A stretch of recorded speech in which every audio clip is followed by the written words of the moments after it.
Sa inyong lahat, pakingitian po ang inyong katabi, pakisabi sa katabi, maswerte ka, ako ang katabi mo ngayon. Baka mas magandang sabihin ay, blessed ako, ikaw ang katabi ko ngayon.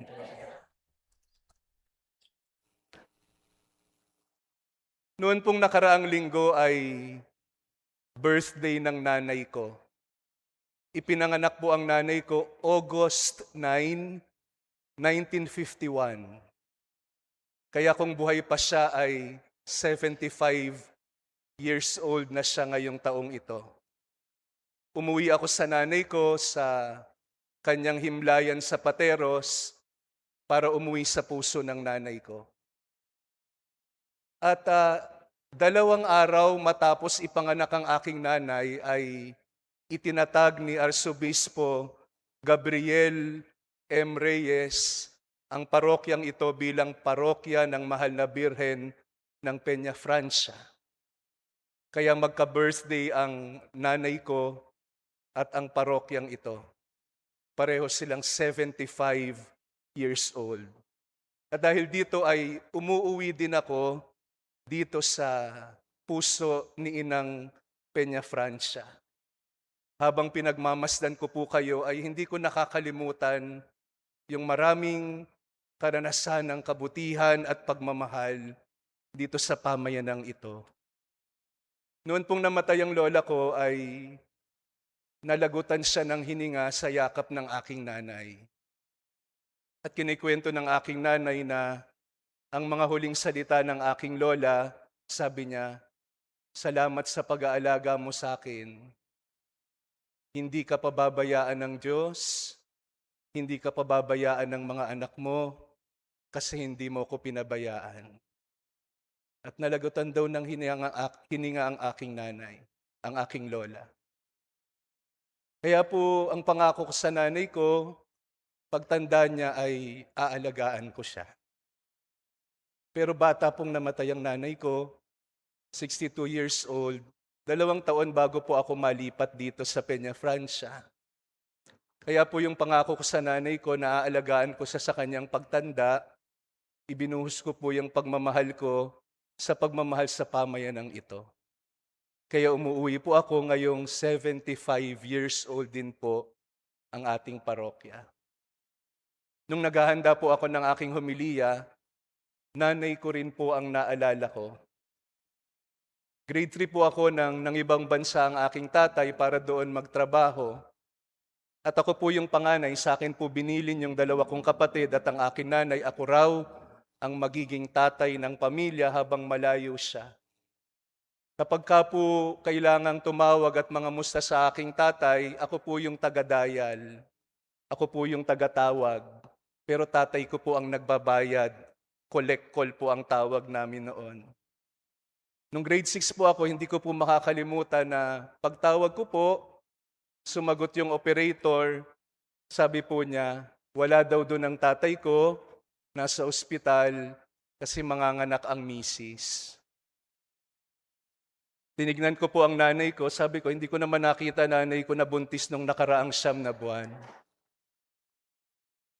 Kinikwento nung nanay ko, hindi daw ako nakapagsalita, hawak ko pa rin yung telepono, hindi ko mabitawan. Pero sabi niya, iyak daw ako ng iyak. Sabi niya, nanginginig ka.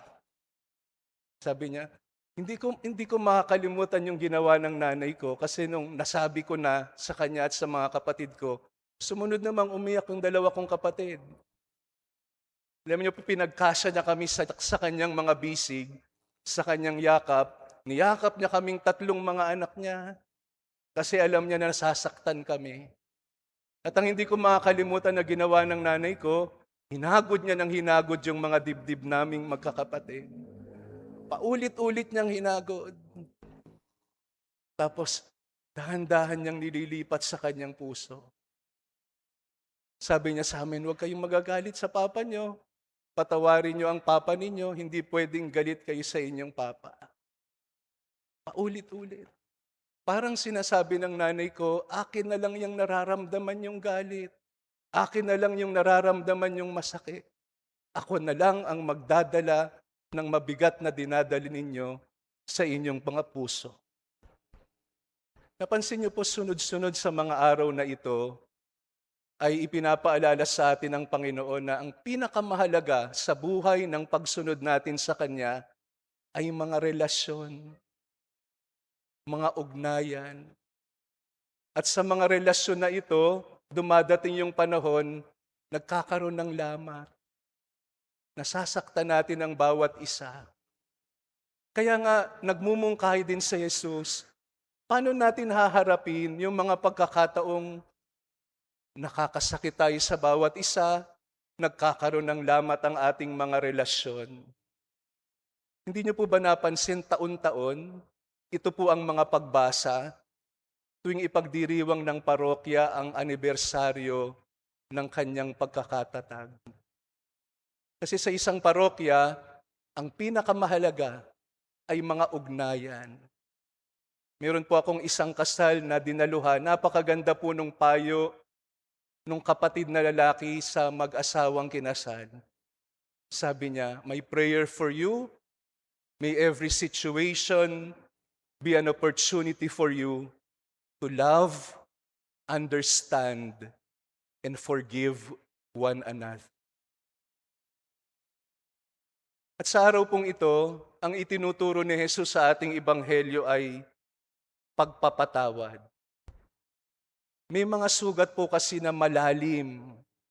May mga sugat kasi na matagal humilom. May mga sugat na sobrang sakit. Bakit po mahirap magpatawad? Kasi may mga pagkakataon iniisip natin, kapag nagpatawad tayo, kinukonsinti natin yung mali. May mga pagkakataong iniisip natin, pag nagpatawad tayo, lugi ako, parang walang katarungan. At may mga pagkakataon, papayag tayong magpatawad, pero sasabihin natin, magdusa ka muna. Gaganti muna ako sa'yo. We want the offender to suffer first. Ano po yung mga ipinapaalala sa atin ng atin pong mga pagbasa? Una, ang unang hakbang para makapagpatawad ay alalahanin kung gaano tayo pinatawad ng Diyos. We can only forgive if we remember that we have been first forgiven by God. We forgive because we have been first forgiven. Hindi tayo sinukuan ng Diyos. Kaya ikalawa, kung iisipin po natin at magsisimula tayo na pinatawad tayo ng Diyos, dahil una tayong pinatawad, dahil una tayong inunawa ng Diyos, sisikapin din nating unawain at patawarin ang bawat isa. Ang mga nakasakit sa atin. Balikan po natin yung ebanghelyo, sabi nung hari, doon sa kanyang lingkod, na pinatawad pero hindi marunong magpatawad. Sabi niya, pinatawad kita. Bakit hindi mo kayang patawarin ang kapwa alipin mo? When relationships break, the path to healing begins with understanding. Yung pagkakaunawa na magpapatawad ako dahil pareho tayong makasalanan. Pareho tayong kinaawaan ng Diyos. Ang Diyos po, laging unawa, laging umuunawa. At kapag tinignan po natin yung salitang unawa, dalawang salita na pinagsama, una at awa. Ibig sabihin ang Diyos, sa kahit anong sitwasyon, una, lagi ang awa. Una, lagi ang awa. Kapag ang Diyos ang nakikipag-ugnayan sa atin. At lumalago tayo sa pagpapatawad kapag sinisikap natin na alamin yung kwento ng nakasakit sa atin. Forgiveness grows when we seek to first understand the story behind the painful act or the painful word. And understanding allows us to reminds us that people do not only hurt people, they often carry pain. May mga pagkakataon na nakakapanakit ang isang tao dahil nasasaktan din siya. And where does hurt come from? Where does pain come from? From that part of us that feels we are unloved. Kaya nga kapag may isang tao na nagsalita ng masakit sa'yo o naging masakit yung pamamaraan, hindi naman talaga yun yung gusto niyang sabihin. Ang gusto niyang sabihin, bakit hindi ako ang pinili mo? Bakit hindi ako ang mahal mo? Hindi ba yan yung kanta ni Moira? Ako ang kailangan, pero di ang mahal. Maraming pagkakataon po, yung masakit na salita, yung masakit na pamamaraan, galing ito sa nasugatang puso. And Jesus tells us to forgive 77 times. Kala siguro ni Pedro, ang galing na niyang magpatawad. 7 ulit nagpatawad. Pero sabi ni Jesus, hindi lang 7, 77 ulit. Doon po sa kwentong Hintayan ng Langit, sabi po nung bida si Lisay, sabi niya sa kanyang minamahal na asawa, alam mo kung bakit sigurado ako na mahal kita? Kasi araw-araw kitang pinili. Kapag nagmamahal tayo, dahil maraming ulit tayong nasasaktan at nabibigo, araw-araw din tayong magpapatawad.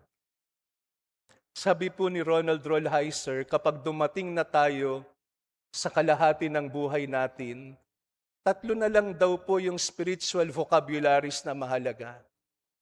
Sabi niya, the first is forgive. The second is forgive. And the third is forgive. Sabi niya, forgive others who have hurt you. Forgive God for seemingly making life difficult and painful for you. At sabi niya, forgive yourself for not being better than those who hurt you. 70 times 7 times. Kasi may mga pagkakataon po na kahit nakapagpatawad na tayo, may sugat pa pala. Masakit pa pala. Yung asawa na nagpatawad ng kanyang mister na nagtaksil, pinatawad. Pero tuwing ibubukan niya yung kanyang mata, makikita niya yung mukha ng asawa niyang minsan niloko siya. Pero sa sandaling yon, magpapatawad pa rin siya. Kasi mahal niya. Kaya ito siguro yung sinasabi ni Jesus, hindi lang isang beses, paulit-ulit na magpapatawad dahil paulit-ulit na pipiliing magmahal. Pansinin niyo po, hindi tayo tulad ng mga computer, hindi tayo binigyan ng Diyos ng delete button sa puso natin.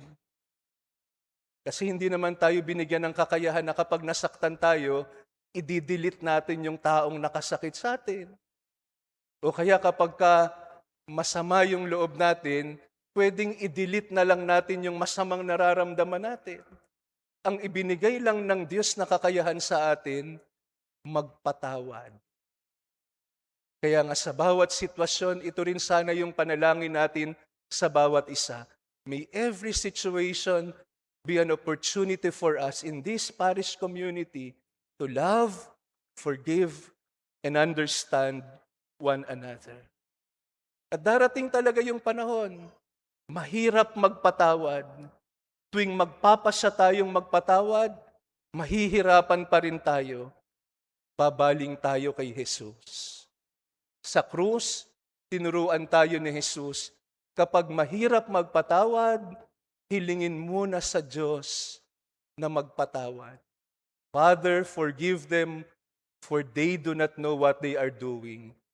As if our prayer is, Lord, forgive them through me. Bumaling tayo kay Jesus na nagtuturo sa atin sa kanyang krus. At bumaling din tayo sa mahal na ina, ang Birhen ng Peña Francia, na lagi nating inuuwian.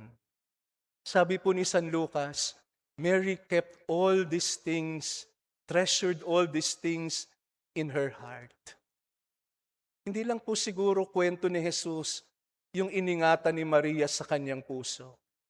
Kasi sa krus, ibinilin tayo ni Jesus kay Maria para maging mga anak niya rin. Kaya nga yung mga kwento ng buhay natin, nasa puso niya rin. At tuwing masasaktan tayo, uuwi lang tayo kay Maria. At nai-imagine ko, gagawin niya rin yung ginawa ng nanay ko sa amin. Kapag kami masakit sa ating puso, hahagurin niya at ililipat sa kanyang puso. Kaya nga ang puso ni Maria may punyal. Punyal ng hapis. Dala-dala niya ang mga hapis natin sa kanyang puso. At tuwing uuwi tayo sa kanya, dahil siya ang ating tahanan, sasabihin niya sa atin, tahan na. Ako ang iyong ina. Huwag kang matakot. Tahan na. Tahan na.